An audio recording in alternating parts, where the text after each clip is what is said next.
Go ahead and reintroduce yourselves and tell us what you brought here to the opening night. Sure, yeah. My name's David Heinz. I wrote and directed a movie called American Folk, which is opening the Dances with Films this year, the 20th anniversary of Dances with Films, with the opening night film. And my name is Matt Miller, and I'm the producer of American Folk. So where did the original idea came from? I mean, it has music, it has 9/11, it has a whole bunch of different things. Yeah, I think when the FAA grounded flights on 9/11, that was historic. That had never been done before. And so what happened was thousands of people all around the country were stranded instantaneously. So what came out of that is a lot of stories, firsthand accounts from people trying to make it across the country, jumping in random rental cars with strangers and people they didn't know, and going across the country. And I think what those stories showed me, and I did a lot of research in writing the film, was that people really came together in the wake of 9/11, for sure. And so it just seemed like a story that I hadn't seen, that felt like it needed to be told, and we're really proud of the film and the fact that it's coming out right now in such a divisive time. It feels like, we made a movie about unity and a positive, uplifting movie, and I'm really proud of that. Now, of course, a lot of people, whether it's big budget or small independent films, have done 9/11 type of stories before. How is this one going to be a little bit different? Yeah, I think a lot of the 9/11 films we've seen have been about people on the East Coast or on one of the flights or, directly involved in the incident. And those stories are important, and some of them have been told really, really well. But largely the rest of the country and the rest of the world experienced it, as I did, which was watching on television, thankfully removed from it, but still affected by it. So I think our film is unique in that regard. We tell this story of people who maybe weren't at ground zero, but we're still as affected by it, for sure. I think it's also, most of the films about 9/11 have been about loss and dealing with grief, which I think is really important. But I think what this film highlights is that in the wake of that tragedy, people came together in a way that was very unique, and in a way that we're seeing time and again as tragedy starts happening all over the world. And I think it's a really important film to speak about that right now. Now tell me about the usage of music. I mean, it seems like the title says it's about some kind of folk, right? Yeah. So the two leads are actually musicians. They're folk singers. They have never acted before.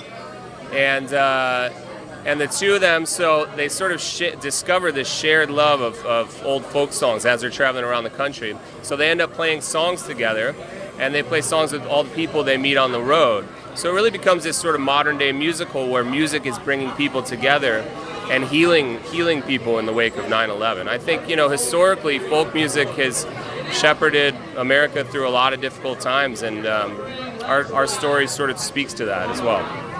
Tell me about the two leads. Where did you discover them, and how important that they played here in this film? So we've both been big fans of Joe Purdy's. So he's the lead folk musician. So when David wrote the script, and I immediately asked, well, who do you have in mind that can pull off the music and the acting? He brought up Joe's name, and I was surprised he knew him. And I was even more surprised to find out he had a random connection to him. And then it was through Joe. We'd asked Joe if there was any musician he ever had like an inherent instant connection with, having sang with. And there was one person, he said, he sang with this girl at a festival. They walked on stage, having never sung together before, and they immediately connected. And we're like, well, that's this movie. Who is it? And it was Amber Rubarth, who we screen tested, and she was perfect, and we brought her on, and she's the leading lady of our film. Yeah, it's really exciting. The two of them together are really something special.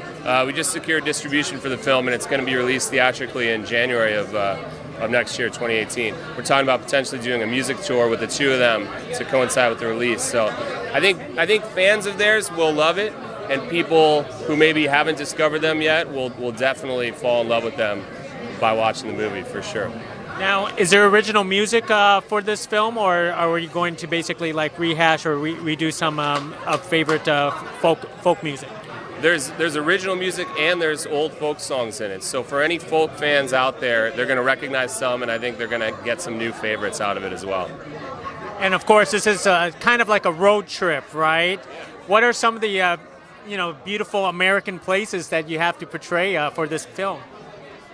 There's so many. There's too many to fit into one film. I mean, honestly, I could do a road trip movie with no plot in it, just showing the landscapes of America. I drove from California to New York and back. I did that 3 times by myself while I was writing the movie. There's so much to see. I think anybody who hasn't taken a road trip across the U.S. should get in their car and do it right now. And when you go, try to get off the highway. Get onto little 2-lane highways. Those are the greatest roads. They wind through America, the back roads, and they become Main Street as they go through all these small towns. It's a bucket list for sure. Get a reliable car. Get a reliable car. Don't use a 45-year-old van that's prone to catch fire like we did. And as an indie project with yourself, I mean, you have to write, you have to direct, you have to have the music, you have to find, being on a road trip yourself as a filmmaker, what is the most difficult thing on this project? Just getting asked questions on the red carpet, I'd say, probably. No, I don't know. It was a real challenge, but I think the process of making the film informed it and inspired it the whole way. So I wouldn't have wanted to change anything about it for sure. Then one last question. Why Dances with Films Festival? Why is this film festival so important that you want to showcase this American film? This is such a great festival. I mean, 20 years running now, and they've shown some of the most cutting-edge, interesting, independent films. They're staunchly independent. They stand behind it, and they have a great venue and a great turnout. I mean, it's an absolute no-brainer festival. It's a beautiful festival, very well run. We're honored to be here, and we're floored we're opening the festival. It's an absolute dream come true, for sure. And I keep looking around, and all I see is friends. Yeah. After we get off the cover, I'm going to go say hi to a bunch of people. It's a festival of friends. It's nice. For sure. Terrific. Well, that's it for me. Now go say hi to your friends. Thank you very much. Appreciate it. Thank you. And be sure to keep your browsers tuned to lrmonline.com for the latest news, bochinche, and analysis.